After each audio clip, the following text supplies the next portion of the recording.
उपस्थित परम सौभाग्यशाली भगवत रस रसिक जिज्ञासुवृत्त नित्य निरंतर इस दिव्य विचार सागर ग्रंथ को माध्यम बनाकर हम अपने स्वरूप की ओर यात्रा कर रहे हैं और इस यात्रा में अनेक साधन हमारे सहायक बन रहे हैं। ये साधन साध्य तो नहीं है, लेकिन साधन सहायक हो जाते हैं। उस साध्य को प्राप्त करने में, और जब साध्य की प्राप्ति हो जाती है तो साधनों को उठा करके एक ओर रख दिया जाता है। ये जो अपने स्वरूप की यात्रा है, इस यात्रा में बहुत साधन निमित्त बनते हैं, चाहे उसमें कर्मकांडिक साधनों को कराने वाले पूजनीय पंडित पुजारी हों, हमारे पुरोहित हों,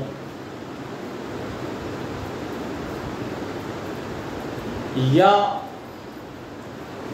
निष्कामता में ले जाने के लिए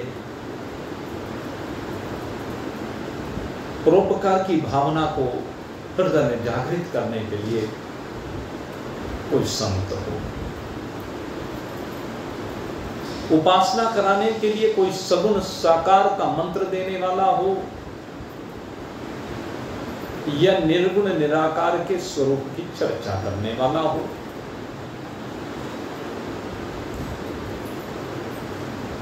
अथवा इसके बाद अहम ग्रह उपासना में अपने स्वरूप की तरफ ले जाने के लिए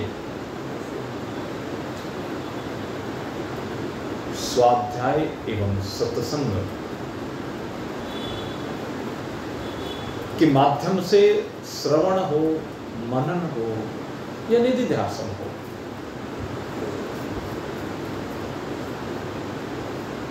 और इन सब के बाद अपने आप में अपने आप की उपलब्धि। जब अपने आप में अपने आप की उपलब्धि हो जाती है तो ये जितने भी रास्ते के साधन हैं, उन सब साधनों को छोड़ना ही पड़ेगा। या दूसरा रूप हम एक और भी कह सकते हैं कि वो सब साधन भी अपने स्वरूप में एक रूप हो जाएंगे, उनका विभेद समाप्त हो जाएगा। वहां पर दो का जो भाव है वो रहेगा नहीं, एकत्व की भावना है। वो चाहे पंडित पुजारी पुरोहित की बात हो, किसी संत की बात हो, साधु की बात हो, या किसी दिव्य ब्रह्मज्ञानी महान पुरुष की बात हो, जिसको हम सद्गुरु कहते हैं। वो सब के सब अपने स्वरूप में लय को प्राप्त होकर के उन सब के साथ हमारी एकता हो जाती है, समस्त भेदों से निवृत्ति हो जाती है। जिस प्रकार से एक गृहिणी प्रतिदिन भोजन बनाती है, और भोजन बनाने के पीछे उद्देश्य होता है भूख की निवृत्ति, और भूख की निवृत्ति कब होगी? जब भोजन शरीर के अंदर प्रविष्ट हो जाएगा। लेकिन उससे पहले कितने साधन हैं। कोई किसान खेत में बीज को बोएगा, उसका संरक्षण करेगा, पालित पोषित करेगा, फिर कब जाकर के उसका फल प्राप्त करेगा। बाजार में बिकने के लिए सब्जी दाल इत्यादि जो भी चीजें हैं वो आएंगी, वो घर में आएंगी। उसके बाद गृहिणी घर में आई हुई सामग्री का उपयोग करके, उसको धो करके, काट करके, कुकर में चढ़ाए, छौंक दे, नमक मिर्च मसाले डाले, अपने अपने हिसाब से जैसा जैसा व्यंजन उसको तैयार करना है वो तैयार करती है। और आखिर में जाकर के जब रोटी बनकर के तैयार हो जाए, सब्जी बनकर के तैयार हो जाए, तो फिर उसका भोग लगाया जाता है। वो भोग शरीर के अंदर जाता है। जिस समय शरीर के अंदर भोग जाता है तो वो सबसे पहले आपकी भूख की निवृत्ति करता है, शरीर को पुष्टि प्रदान करता है और आपको तुष्टि प्रदान करता है। तीनों काम इस भोजन के द्वारा होते हैं। और जिस समय तीनों काम हो रहे होते हैं उस समय किसान के द्वारा बोए गए बीज से लेकर के गृहिणी के द्वारा खाया परोसा गया भोजन और आपके द्वारा मुख तक ले जाया गया जितनी भी क्रिया है, हाथ का भी, उन सब का उपयोग समाप्त हो जाता है। रास्ते के सहायक बने, उनके बगैर हो नहीं सकता, लेकिन तृप्ति कब हुई? जब भोजन पेट के अंदर चला गया। ठीक इसी प्रकार से आप जितने भी साधनों को अपने जीवन में अपनाते हैं, वो सब साधन इंस्ट्रूमेंट हैं। वो आपकी चम्मच है, आपकी कटोरी है, आपके कुकर हैं, इत्यादि इत्यादि यंत्र है। ये सब क्या है? यंत्र है। भाई जो ये आगे वाले हैं ये मिल लिया करो, जो पीछे पहले मिल के बैठा करो, ठीक है ना? पूरे मिल लो, जगह क्यों छोड़ते हो बीच में, फिर कोई बात में आ जाए। बोलिए सच्चिदानंद भगवान की। तो जितने भी इंस्ट्रूमेंट हैं, यंत्र हैं, ये सब सहायक बने, साधन बने। इन साधनों के बिना साध्य को प्राप्त नहीं किया जा सकता, इसमें कोई दो राय नहीं। लेकिन साध्य के प्राप्त हो जाने के बाद इनकी कोई उपयोगिता नहीं है।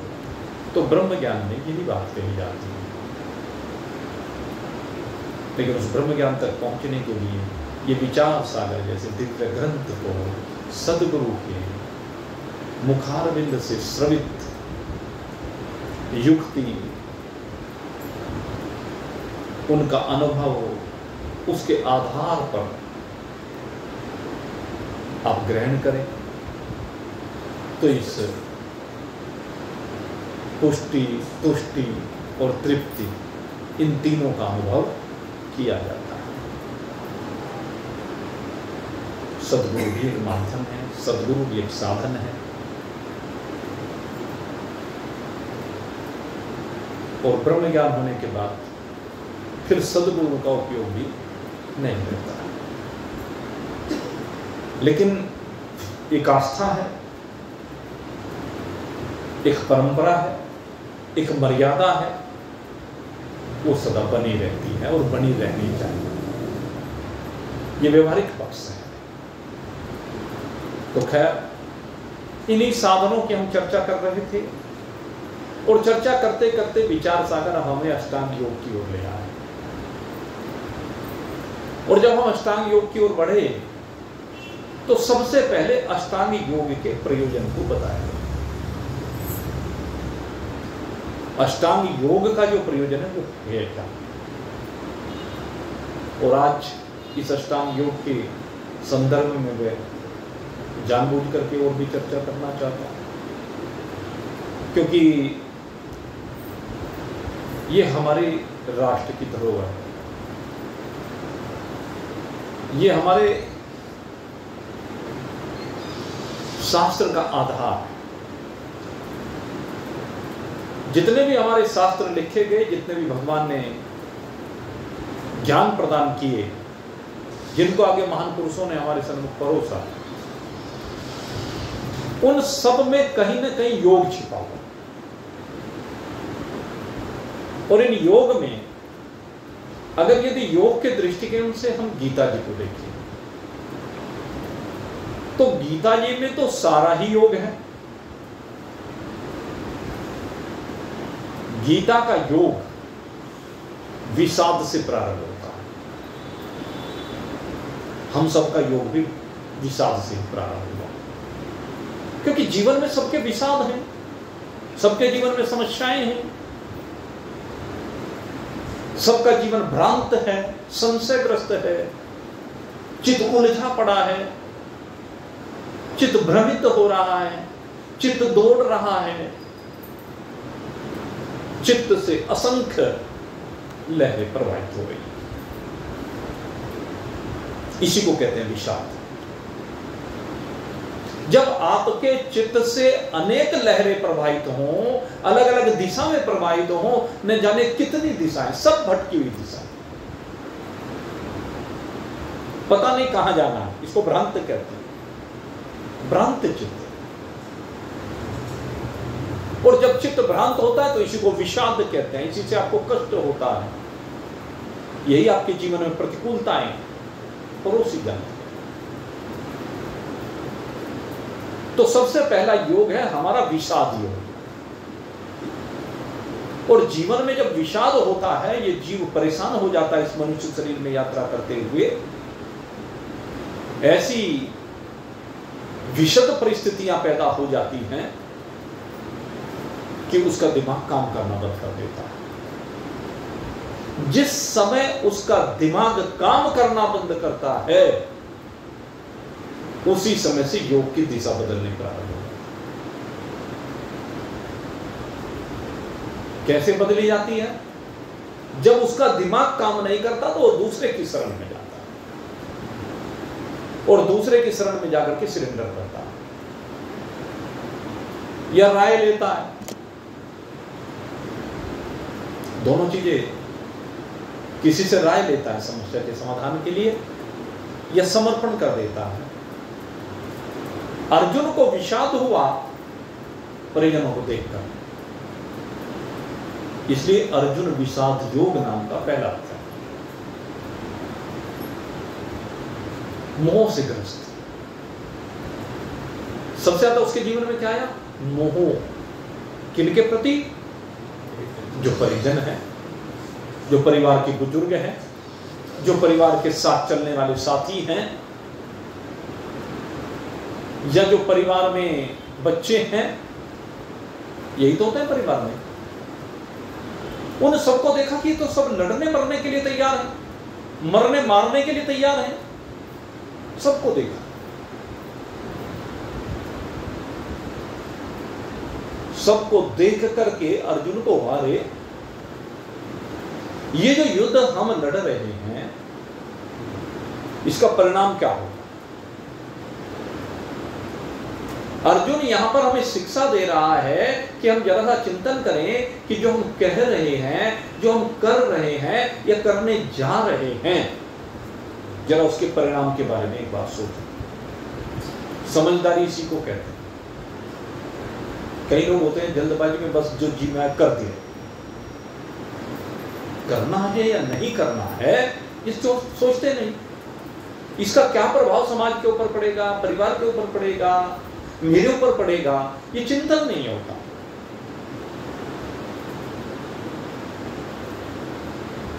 लेकिन अर्जुन, उस 18 अक्षौहिणी सेना में एकमात्र अर्जुन, ऐसा नहीं कि वहां धर्मात्मा नहीं थे, ऐसा नहीं कि वहां पर वीर नहीं थे,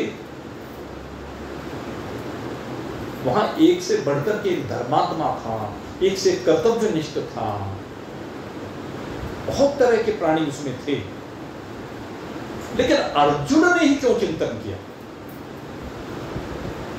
आप चिंतन करें। एकमात्र अर्जुन ऐसा है जो इस विषय में चिंतन कर रहा है। धर्मराज युधिष्ठिर चिंतन नहीं कर रहा। भीम को तो चलो कहें हम मोटी खोपड़ी, बहुत लोग कह देते हैं, हालांकि भीम बहुत समझदार था। भीम की समझदारी बहुत जगह पर देखने को आई जहां पर उसने बहुत समझदारी का परिचय दिया, लेकिन वो वैसे एक ये प्रचलन में हुआ। भीष्म पितामह है, आचार्य द्रोण, कृपाचार्य, कर्ण, शल्य, भूरिश्रवा, महाराजा अग्रसेन, एक थे क्या वहां पे? एक से बढ़कर के एक धर्मात्मा, एक से बढ़कर के एक विचारक। लेकिन केवल अर्जुन के मन में ये विषाद हुआ, और विषाद होने पर चिंतन हुआ कि परिणाम क्या है। जरा इसके कारण के बारे में हम चिंतन करें कि अर्जुन ही क्यों चिंतन बना। तो मेरे मित्रों, एक बहुत बड़ा रहस्य इसके साथ जुड़ा हुआ है। उस 18 अक्षोहिणी सेना में एकमात्र अर्जुन ऐसा था जिसकी बुद्धि की लगाम भगवान के हाथ में थी, जिसके सारथी केवल भगवान बने हुए थे। उसके अलावा कोई दूसरा ऐसा नहीं था जिसके सारथी भगवान बने हुए। भाव कहने का क्या है? जिसकी बुद्धि में आकर के भगवान विराजमान हो जाए, वही इस बारे में चिंतन कर सकता है, अन्य कोई चिंतन नहीं कर सकता। आप लोग नित्य सत्संग कर रहे हैं तो समझ लीजिए आपकी बुद्धि में भगवान आकर के विराजमान हुए हैं, इसलिए कर रहे हैं। नहीं तो इतनी गर्मी में, बरसात में, सर्दी में, इतनी दूर से चल करके रात्रि के अंधेरे में क्यों आए? क्योंकि आप विषाद से ग्रस्त, और विषाद से ग्रस्त होने पर आपके मन में भावना आई कि भगवान हमें वो राह दिखाएगा जिससे हमारा विषाद निवृत्त हो जाए। ये जो हमारे जीवन में विषाद का योग हुआ है, हम चाहते हैं हमारे जीवन में विषाद का योग ना रहे, अपितु कौन सा हो? कहते भगवान का योग हो जाए। और भगवान कहते कि तू मेरे साथ अपना योग करता है, तो मेरे साथ योग होने पर मैं तुझे दिशा देता हूं। संसार में रहना तो तुझे ही पड़ेगा, क्योंकि प्रारब्ध तो तेरा है यार। मैं इस प्रारब्ध को तो तुझे सहना ही पड़ेगा। लेकिन अगर तू मेरे निर्देशन में चलेगा तो फिर तेरे जीवन का विषाद समाप्त हो जाएगा। और जब ज्ञान का प्रवाह तेरे जीवन में होगा तो ज्ञान कर्म संन्यास योग हो जाएगा। गीता क्या कहती है? अंत में जाकर कहती है ज्ञान कर्म संन्यास योग। सब चीज, 3 चीजों का योग है। सबसे पहले कहा तेरे अंदर ज्ञान का योग होना चाहिए, और जब ज्ञान का योग तेरे अंदर हो जाएगा तो तेरे शरीर से जो भी कर्म होगा वो संन्यास से संयुक्त होगा, वैराग्य से युक्त होगा। ये है योग। लेकिन ये योग परमात्म योग से जुड़ा हुआ। आज हमारी धरोहर इस योग की पूर्व संध्या है। बहुत संघर्ष, बहुत प्रयास, और उस प्रयास में विशेष रूप से 2 व्यक्तित्व ऐसे रहे जिनके प्रयास से ये योग अब अंतरराष्ट्रीय स्तर पर भारत के नाम से जाना जा रहा है। उसमें योग ऋषि स्वामी रामदेव जी का प्रयास तो उन्होंने पहले भी बहुत किया, लेकिन बात वही है ना, केवल उनके प्रयास से काम नहीं चला, अर्जुन के प्रयास से काम नहीं चला। साथ में नरेंद्र मोदी जैसा कूटनीतिक, चाणक्य राजनीति का, उसने इस योग को अंतरराष्ट्रीय स्तर पर भारत की ओर से, भारत के एक संस्कृति को, इसकी धरोहर को जन जन में फैला दी, भारत के नाम से फैला दी। अन्यथा हम जब भी बात करते हैं, जब भी हम पढ़ाई करते हैं, हमारी पढ़ाई में जितना भी आविष्कार देखते हैं, जो भी कुछ देखते हैं, वो सबका सब क्या देखते हैं? सारे क्रिश्चियन। दुनिया में ऐसा लगता है कि शायद इस्लाम ने तो कोई आविष्कार किया नहीं, इस्लाम को मानने वाले कहीं नाम नहीं आता इनका।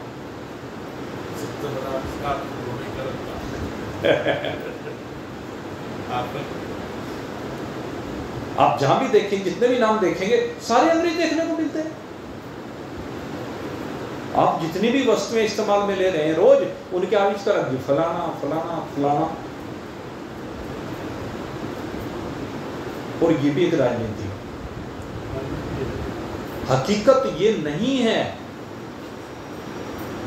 हमारी चीज पर अपनी मोहर लगा करके बेची जा रही है,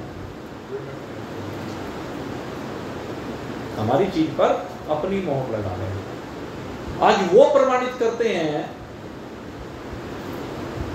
कि ऋग्वेद विश्व की सबसे प्राचीनतम पुस्तक है। हम तो भाई बहुत पहले से कहते आ रहे। हमारी कमजोरी ये है कि हमने मानना तब जब उन्होंने कहा। समस्या ये है जिन चीजों का आविष्कार, ये एसी लगे हुए हैं, एसी का आविष्कार कोई आज हुआ क्या?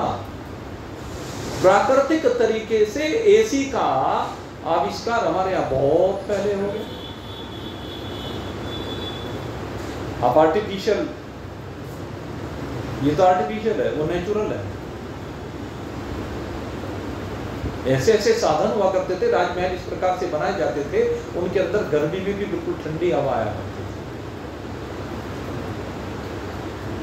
हमारे यहाँ जो कुंभकार हुआ करते थे, वो फ्रिज बनाते थे, मिट्टी के बर्तन, गर्मी में बिल्कुल ठंडे। ये कलाएं हमारे पास से गई। लिखने की कला सबसे पहले हमारे यहाँ, लेकिन फाउंटेन पेन का आविष्कार किसने किया? लिख हम रहे हैं, कलम हमारी है, नाम छप गया। लिखने की योग ऐसा है जिस पर इसलिए मैं प्रशंसा करता हूं आदरणीय मोदी जी और रामदेव जी कि उन्होंने योग को हमारे नाम से मान्यता दी, अंतर्राष्ट्रीय। ये प्रयास की बात है। और ये योग मेरे मित्रों, वहां तो केवल हम कुछ आसनों तक सीमित रह जाते हैं, कुछ प्राणायाम मात्र तक सीमित रह जाते हैं, लेकिन ये योग का एक बहुत छोटा सा हिस्सा है। जिसको योग कहकर के संबोधित कर रहे हैं, वो एक बहुत छोटा सा भाग है योग का। थोड़े से आसन करा देंगे, थोड़ा सा प्राणायाम करा देंगे, लेकिन कोई बात नहीं। एक बार उंगली पकड़ ले तो उंगली पकड़ते पकड़ते आगे बढ़ जाएंगे। कल बहुत कार्यक्रम होंगे योग के संदर्भ में। तो वैसे तो बाद में सूचना देने का था, लेकिन जब चर्चा चल गई, ये हमारे शिव कुमार जी, ये भी योग से जुड़े हुए हैं, और भी कई साथी जुड़े हुए हैं योग वाली संस्था से। तो कल हनुमान टिल्ले पर कार्यक्रम हो रहा है सुबह 5:30 बजे से 7:30 बजे तक। आप सभी लोग उसमें सादर निमंत्रित हैं की भावना। लेकिन मेरे मित्रों, मैं जिस योग की बात कर रहा हूं, मैं उस योग की बात कर रहा हूं जिससे आपका भ्रांत चित्त, विषादग्रस्त चित्त पुष्टि, तुष्टि और तृप्ति को प्राप्त करें। और उसके लिए अष्टांग योग में हम सबसे पहले 3 साधनों की चर्चा कर रहे थे, और वो 3 साधनों में सबसे पहले अहिंसा की चर्चा की गई, फिर सत्य की चर्चा की गई, और फिर अस्तेय की चर्चा की गई। किसी भी प्रकार से मन से, वाणी से, शरीर से किसी भी जीव को कोई कष्ट ना देना, ये अहिंसा है। और ये सबसे पहला साधन। कष्ट देना पाप है और कष्ट ना देना पुण्य है। कष्ट देने से आप विषाद से संयुक्त होंगे और कष्ट ना देने से आपके जीवन का विषाद, शोक, रोग निवृत्त हो जाए।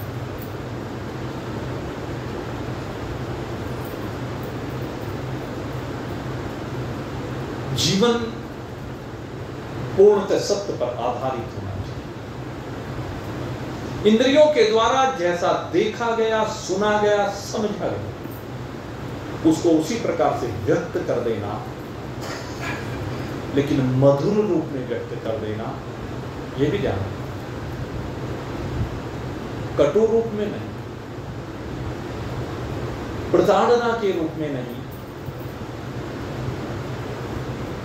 बल्कि मधुर रूप में प्रिय जो दूसरे को हो, इस तरीके से उस सत्य को परिभाषित कर देना, समझा देना, व्यक्त कर देना। महान पुरुषों के पास यही तो कला है। वो कड़वी गोली भी मीठी बना करके खिला देते हैं। आयुर्वेद का यही तो सिद्धांत है। आयुर्वेद में जितनी भी गोलियां हैं उनके स्वाद सबके बेढंगे हैं। यह नहीं कहता कि कड़वे हैं, कड़वे नहीं, लेकिन आयुर्वेद की जितने अलग तरह के स्वाद हैं। अब कोई उन गोलियों को खाना नहीं चाहता, तो आयुर्वेद ने क्या किया? कहने शहद में मिला के खाओ, तो हो गया मीठा। सब शहद में मिला के खाओ।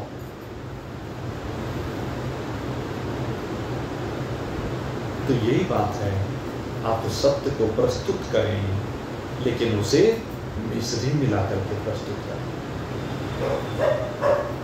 किसी भी प्रकार की कोई चोरी, अर्थात किसी भी पदार्थ का हरण करना, और न केवल पदार्थ का अपितु किसी के मान सम्मान का भी हरण करना,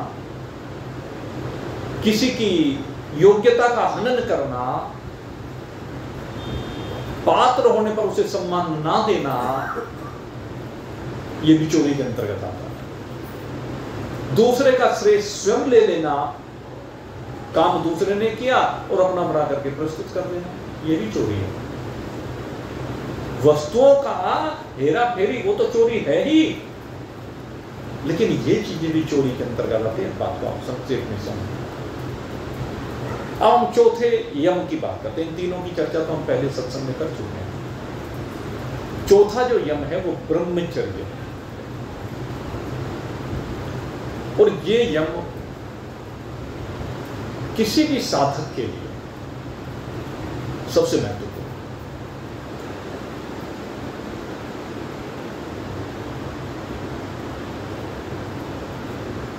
ये भी दिमाग में बैठा हुआ है। ये यम दिमाग में बैठा हुआ, और दिमाग में कैसे बैठे? समाज में जितने भी स्त्री हैं, पुरुष हैं, गृहस्थ जीवन में जो संबंध जिसके साथ बनाया उसको छोड़कर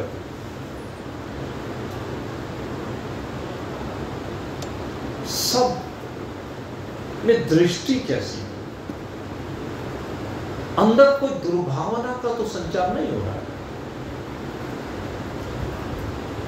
हमारा वेदांत इस बात को कहता है, यही लोक से लेकर के परलोक तक के समस्त भोग्य पदार्थों के प्रति पूर्ण वैराग्य का होना। यही लोक ही नहीं, स्वर्ग। कोई पुरुष देवलोक की किसी सुंदर अप्सरा की कल्पना न करे, कोई स्त्री किसी देवलोक के किसी सबसे श्रेष्ठ कामदेव जैसे सुंदर पुरुष की कल्पना न करे। आगे की बात तो बहुत दूर की है, उनके बारे तक में भी कल्पना ना करे। अपितु सब में अपने माता पिता के रूप को देखें, बच्चों के रूप को देखें, बहन भाइयों के रूप को देखें। इसको कहते हैं ब्रह्मचर्य। ये तो शारीरिक ब्रह्मचर्य। ब्रह्मचर्य के दो भाग होते हैं। पहला भाग ये है, ये शारीरिक ब्रह्मचर्य। आपके मन की वृत्ति किसी भी अनधिकृत भोग की ओर ना जाए, इसे कहते हैं ब्रह्मचर्य। और दूसरी ब्रह्मचर्य की अगर मैं बात करूं, इसका संधि विच्छेद कर लीजिए। ब्रह्म और चर्य। चर्य कहते हैं चरण करना, विचरण करना, आकृष्ट होना। किसकी ओर? ब्रह्म की ओर। आपका जो ये चित्त है, ये ब्रह्म चर्चा में रहे, ब्रह्म में चरण करे। जब ब्रह्म चर्चा होगी तो ब्रह्म में चरण करेगा। ब्रह्म के स्वरूप के बारे में चिंतन करने वाला हो, आप ब्रह्म के बारे में चिंतन करें। यद्यपि मैं कहना तो नहीं चाहता था, लेकिन यहां तो चूंकि सारे अपने सत्संगी बैठे, भाई सुरेश जी बुरा मत मानना, मैं पहले ही जरा आपसे खेद व्यक्त करते बैठा हूं। क्योंकि चर्चा ब्रह्म की जब होती है, ब्रह्म के स्वरूप की होती है। और क्या चर्चा कहने देगी? ब्रह्म धरती के नीचे नहीं हो सकता, जल में नहीं हो सकता, मछलियों में नहीं हो सकता। भाई ब्रह्म जब इनमें नहीं हो सकता, कहला ब्रह्म तो केवल एक लोक विशेष में होता है, परमात्मा लोक विशेष में होता है। ये क्या खेल है? कैसे मिसगाइड कर रहे हैं लोग? आप चिंतन करना, मतलब अनुयायियों को मूर्ख बना, क्योंकि मन माने सिद्धांत। अरे इतने प्राचीन हमारे वैदिक सिद्धांत, अगर मैं केवल इस ब्रह्मा जी के दिन की बात करूं तो लगभग 1,98,000 करोड़, 1,98,98 करोड़ वर्ष हमारे व्यतीत हो चुके हैं। ये ब्रह्म सृष्टि जो हमारी है, ब्रह्म सृष्टि मैंने ब्रह्मा जी के द्वारा निर्मित सृष्टि, मैंने एक्यूरेट संख्या भी एक दिन आपको बताई थी। बिल्कुल ये जो 100 साल से चले हुए, 200 साल से, 1000 साल से, 1500 साल से, 2000 साल, 2500 साल, बस इससे ऊपर का तो कोई धर्म नहीं है, कोई मत परिवार नहीं है। ये पता नहीं कहां से विचार लाते हैं और पता नहीं कैसे कैसे समाज को भ्रमित कर रहे हैं। ब्रह्म शब्द का अर्थ होता है व्यापक। अब व्यापक की परिभाषा पूछ लो।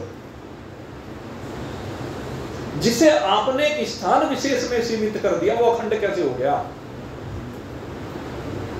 जो व्यापक है वही तो अखंड होगा, जो सीमित है वो अखंड कैसे हो जाएगा? अपने आप ही कंट्रोवर्सी है, अपने आप ही वद तो व्याघात दोष, अपने कहे को काटने वाली बात। एक तरफ आप उसे अखंड कह रहे हो और दूसरी तरफ उसे कह रहे हो यहां नहीं है, यहां नहीं है। अरे ब्रह्म तो कण कण में विराजमान है, घट घट में उसका वास है, वही सबका आधार है, अधिष्ठान है। तो ऐसे परमात्मा की योग की बात की जाती है। परमात्मा के उन गुणों के ऊपर जब हम चिंतन करें कि परमात्मा व्यापक है, परमात्मा अनंत है, परमात्मा असीम है, एक तरफ आप उसे अनंत भी कह रहे हो और दूसरी तरफ उसे सागर में नहीं मान रहे हो, मछलियों में नहीं मान रहे हो, धरती के नीचे ऊपर का लोग कहां से आ गया? ऊपर की ओर दृष्टि करके कहीं कि ऊपर कहने से मतलब है कि आप इनका जो पतन हो रहा है नीचे भोगों की ओर, उन भोगों से अलग हट करके आपका उत्थान ऊपर की ओर अर्थात परमात्मा की ओर होना चाहिए। परमात्मा हम मनुष्य, हम जीवों से श्रेष्ठ, अति श्रेष्ठ, सर्वश्रेष्ठ, पुरुषोत्तम, तो हमारी दिशा उसकी ओर होनी चाहिए, इसलिए उसको ऊपर कहा गया। अन्यथा ब्रह्मांड में जाकर देखो, मुझे सिद्ध करके दिखा दो कोई सी भी पृथ्वी में ऊपर और नीचे का भाव करके दिखा दो मुझे। जैसे वो कंस को भ्रमित किया था ना, नारद जी गए अष्टकमल लेकर के, अष्टकमल दल, कंस को कहा पहली पत्ती पकड़ो, गिनती करो 1 2 3 4 5 6 7 8, दूसरी पत्ती 1 2 3 4 5 6 7 8, तीसरी पत्ती एक एक करके कहने लगे बताओ में पहली कौन सी, आठवीं कौन सी, इस ब्रह्मांड में मुझे दिखा दो कौन सा ब्रह्मांड पहला, कौन सा दूसरा, कौन सा तीसरा, कौन सा ऊपर, कौन सा नीचे, कौन सा दाएं, कौन सा बाएं। सोचिए। अभी मैं आपको एक इसमें सोच दे रहा हूं, हिमालय कहां है, कौन सी दिशा में है? हमारे उत्तर भारत। हम अगर यदि मापें तो हमारे उत्तर में हिमालय और चीन में देखें तो हम उसे उत्तर में कह रहे हैं, चीन उसे दक्षिण में कह रहा है। ये केवल व्यवहारिक भाषा है। पारमार्थिक भाषा में हिमालय जहां पर है वहीं पर है, उत्तर और दक्षिण हमारी अपनी सोच से है। हम कांदला को दक्षिण कह रहे हैं, बड़ौत वाले उत्तर कह रहे हैं। दिशाएं भी स्थिर नहीं है, ये भी बदलती रहती है, सब परिवर्तनशील। अब ब्रह्मांड में जो जितनी धरतियां घूम रही हैं, आप अब तो साइंस का युग है, आप चिंतन करें। ब्रह्मांड में जो घूम रही हैं इतनी पृथ्वियां, कैसे आप ऊपर नीचे दाएं बाएं आगे पीछे कर सकते हो? किसी का तो मेरा कहने का मतलब है, ये जो मनमाने मत हैं, इन मनमाने मतों से योग की बात कैसे की जा सकती है? कोई तरह से सारा खेल वही। तो भाव कहने का ये है, ब्रह्मचर्य का अर्थ है ब्रह्म में चरण करना, अर्थात ब्रह्म के जो गुण धर्म हैं, यद्यपि उसके कोई गुण और कोई धर्म भी नहीं है, ब्रह्म गुणातीत है, लेकिन समझाने के लिए व्यवहार में कि ब्रह्म अनंत है, असीम है, अपार है, अगाध्य है, सत्य है, चित्त है, आनंद है, दृष्टा है, साक्षी है, केवल्य है, अचल है, घन है। अनेक प्रकार से ब्रह्म को संबोधित करके समझाया जाता है महान पुरुषों के द्वारा, भगवान के द्वारा अनेक प्रकार से ब्रह्म को समझाया गया, अपने स्वरूप को समझाया गया। इसे कहते हैं ब्रह्म में चरण करना। और वास्तविक ब्रह्मचर्य यही है, जब आपके चित्त की वृत्ति इस संसार में जो चल रही है, इस चलते हुए संसार से बाहर निकल करके ब्रह्म में चरण करने लगे, तो आपका परमात्मा से योग हो जाता है। यह है ब्रह्मचर्य।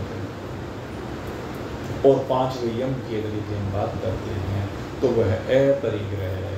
अपरिग्रह का अर्थ होता है जितनी अपनी आवश्यकता है उससे अधिक का संग्रह न करना।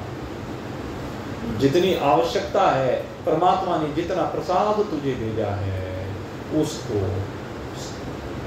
भगवान का प्रसाद समझ करके संतुष्ट रहे, संतोषी हो।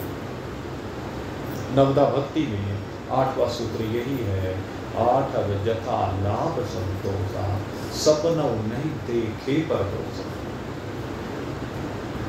तो आप ये जो 8वीं भक्ति कही गई, ये आपके जीवन को संवारने के लिए, जिसे संतोष हो गया ना, उसका चित्त कहीं जाएगा नहीं। आप इनके ऊपर चिंतन करें। ये जो 5 यम आए हैं ना, अगर हम इन 5 के ऊपर चिंतन करें तो आप देखेंगे ये 5 के 5 आपके चित्त को स्थिर करने के लिए है। अहिंसा आपके चित्त को स्थिर करने के लिए है। जब आपके मन में किसी के प्रति दुर्भावना आएगी नहीं तो चित्त स्थिर होगा कि नहीं होगा? जब आप हेरा फेरी की बात नहीं करेंगे तो चित्त स्थिर होगा कि नहीं होगा? जब आप चोरी की बात ही नहीं सोचेंगे, किसी के अहित की बात ही नहीं सोचेंगे तो चित्त स्थिर होगा कि नहीं होगा? जब आप संसार को छोड़कर के ब्रह्म में चरण करेंगे तो चित्त स्थिर होगा कि नहीं होगा? जब अधिक संग्रह करने की दिमाग नहीं जाएगा तो कहां तनाव में रहेगा चित्त? तो ये सब चित्त को रोकने के तरीके हैं। चित्त जो विकारित है, विषाद से युक्त है, उसे विषाद से बाहर निकालें। तो मेरे मित्रों, कल योग दिवस, कल भी योग की हम चर्चा करेंगे और विस्तार से करेंगे। आज उसकी पूर्व संध्या पर योग के इस प्रसाद को आप स्वीकार करें।